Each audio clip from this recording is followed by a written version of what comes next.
Estamos de volta com os nossos vídeos diários. Sumi por uns 6, 7 dias, eu acho. Tem uns 7 dias que eu não gravo vídeo aqui para o canal. E hoje eu vou te explicar o motivo da minha ausência. Esses dias todos eu postei vídeo aqui, mas foram lives gravadas que eu compartilhei com você. No ano de 2024, eu decidi que eu ia postar vídeo todos os dias nesse canal. E essa meta veio sendo cumprida até dia 10, até dia 11 de agosto. Dia 11 de agosto, eu recebi a notícia do falecimento do meu pai. Eu não programo os vídeos para eles ficarem sendo postados todos os dias. Eu gravo, edito e posto. Eu gosto muito de gravar, editar e postar assim no mesmo dia ou no dia seguinte, porque eu pego os insights do que eu tô vivendo e coloco no vídeo. Quando eu gravo vários vídeos e posto, eu perco muito essa coisa da essência do dia a dia, sabe? Porque aí fica aquele vídeo muito roteirizado, muito programado, muito perfeitinho. E aí eu gosto mais dessa coisa de eu gravo um hoje, um pra amanhã, ou todo dia eu gravo um vídeo e vou postando, né? Dia 10 de agosto, o meu pai faleceu. Eu e meu pai, a gente não tinha uma relação assim muito de se dar orgulho. Aliás, de dar orgulho de jeito nenhum. Eu sou filho de um lar disfuncional.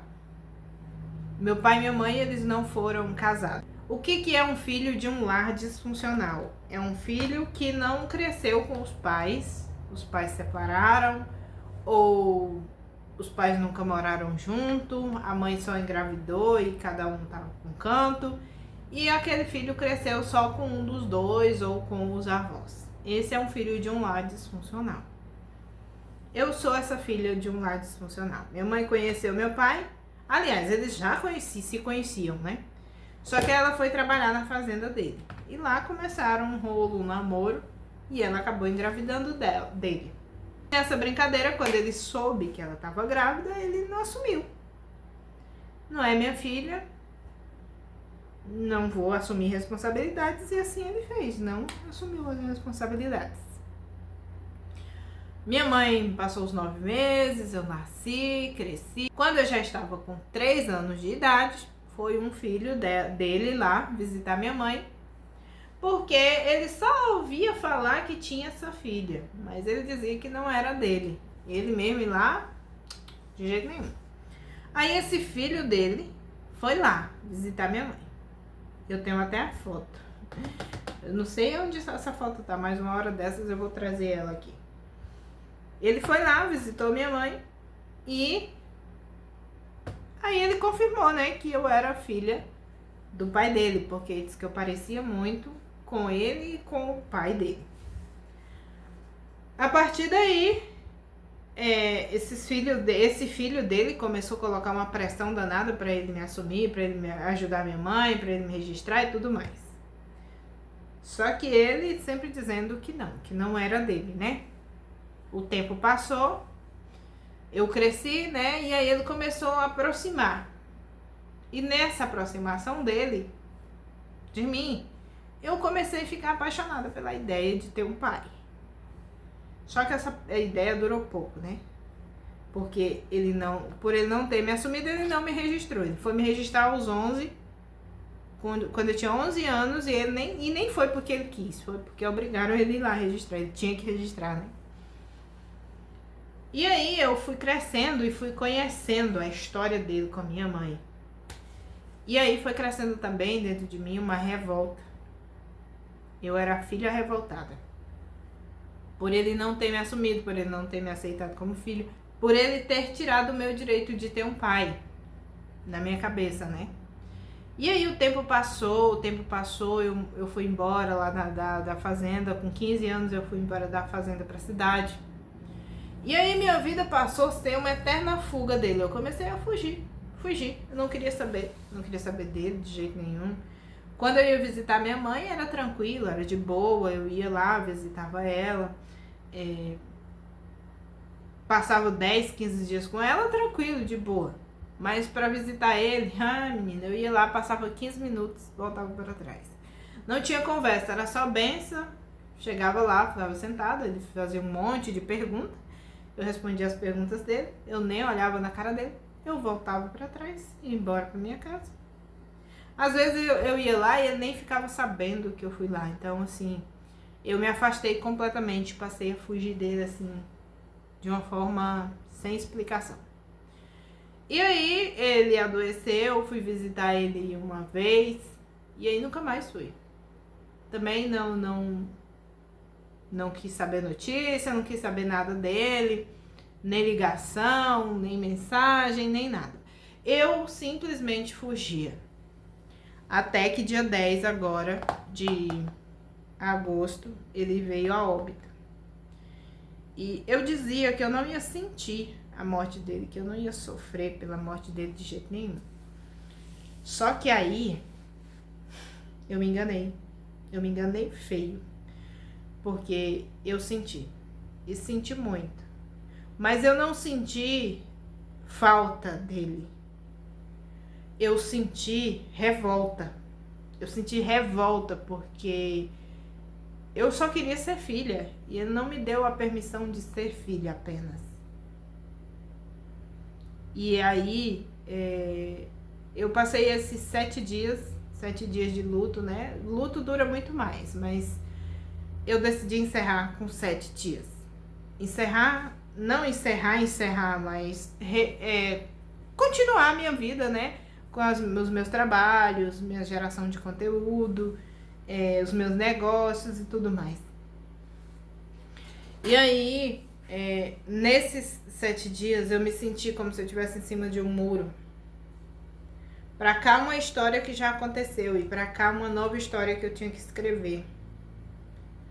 Eu senti como se tivesse sido rompido algo. Parece que eu quebrei uma corrente. Eu quebrei uma barreira invisível. Eu sofri, chorei, repensei, revivi a nossa história. Teve um tempo que eu gostava da ideia de ter um pai. Então, quando ele chegava lá em casa, eu ficava feliz demais quando ele chegava. Eu pulava de felicidade. E aí, ele simplesmente quebrou esse encantamento. Me distanciei dele, não quis mais saber.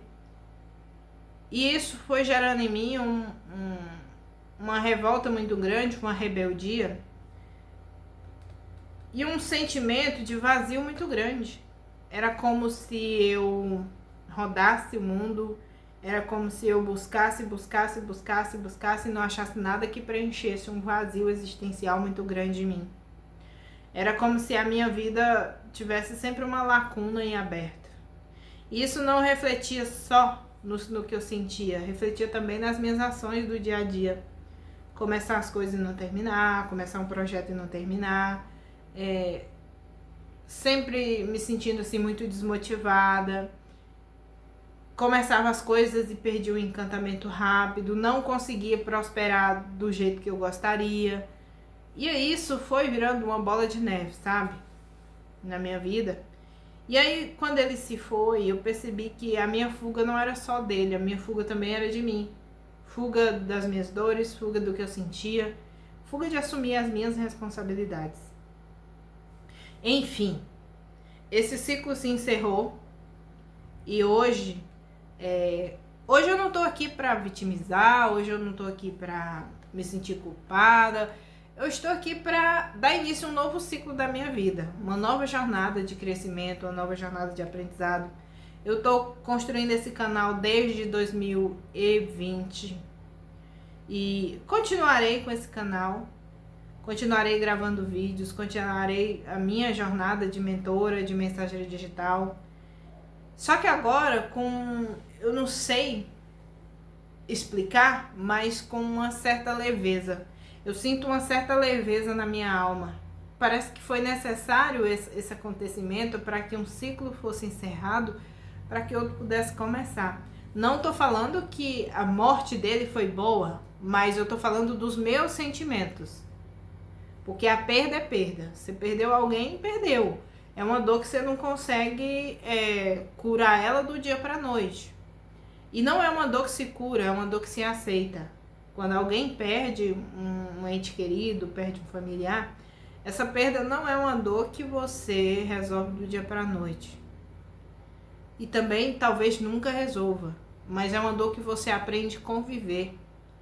Nos primeiros momentos é uma dor que rasga a sua alma, que dilacera você por dentro. Mas à medida que o tempo vai passando, você aprende a viver com aquela dor. Ela não deixa de existir, mas você aprende a viver com essa dor. Então esse encontro de hoje não é um encontro dos habituais que sempre temos aqui, não é um vídeo habitual que eu sempre gravo. É um vídeo para uma nova história. É um vídeo para um recomeço, para recalcular a rota e reescrever o caminho de um novo jeito. Então foram alguns dias de ausência, estou voltando com lives, com vídeos e tudo, e eu espero que eu consiga entregar muito mais de mim, eu consiga ser muito mais leve, eu consiga entregar a minha verdade em cada conteúdo que eu gravo aqui, porque todos eles têm muito de mim, tem muito a minha verdade, tem muito a minha entrega, e eu quero continuar esse processo porque eu quero crescer, você também quer, e nós não podemos deixar as dores do dia a dia, os sofrimentos pausarem a nossa vida. Nós devemos seguir em frente, continuar as nossas lutas, nossas batalhas, apesar das dores. Nós precisamos aprender a acolher a nossa dor. E é isso, chegamos ao fim do nosso vídeo de hoje. Beijão no seu coração e até o nosso próximo vídeo.